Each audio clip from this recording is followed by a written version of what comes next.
Hi, Pete Wargent here from Next Level Wealth. Sadly, my England trip has come to an end. It's another beautiful mid-March day out there, or something like that. I've been catching up with one of my favourite docu-series over here, a show called 7up. Now, if you're not familiar, the basic premise of the show was to take a small cross-section of Brits at the age of 7, way back in the 1960s, and then to check in with them every 7 years to see how their lives have progressed. And it was based on this underlying theory, or a Jesuit saying of more than 400 years ago, give me a boy of 7 and I will show you the man. So in other words, based on the programming that people get up to the age of 7, you can predict how their lives will turn out, which is a pretty scary thought when you think about it.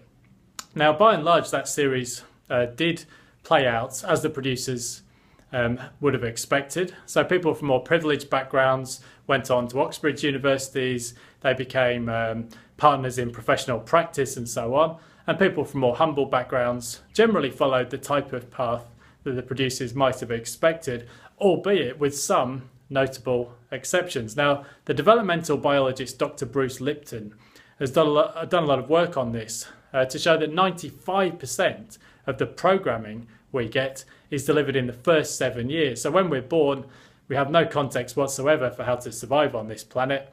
So we pick up all of these messages, almost like hypnosis, and that determines our programming and our behaviours.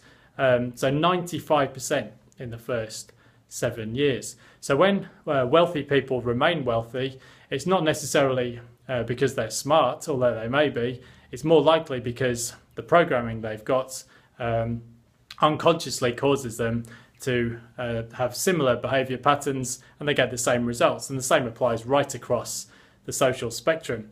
Now, that's all very interesting, but what if you want to change the programming that you've got? Well, here are 3 things that you can do. Number 1 is simply to recognise where you're struggling. So you don't need years and years of therapy. Just take stock of the results you have been getting, and where you're not making progress, or where you're stuck, or where you're getting the same results over and over again.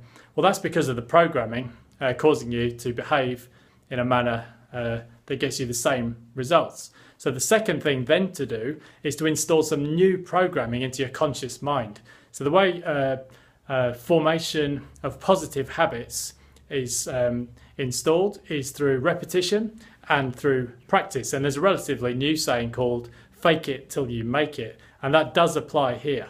And the third thing you can do, I think, is to mix with the right people. Because if you hang out with people who've achieved what you want to, you'll begin to unconsciously mirror their behaviour patterns, and that can only help you get to where you want to get to sooner. So those are the 3 things to do. Recognise where you're struggling, install some new programming into your conscious mind, and then to accelerate the results, change your social circle to more positive and like-minded people who can help you to upgrade your programming. Now, that's it for today. If you want to know some more, check out my website below. It's gonextlevelwealth.com.au. Cheers.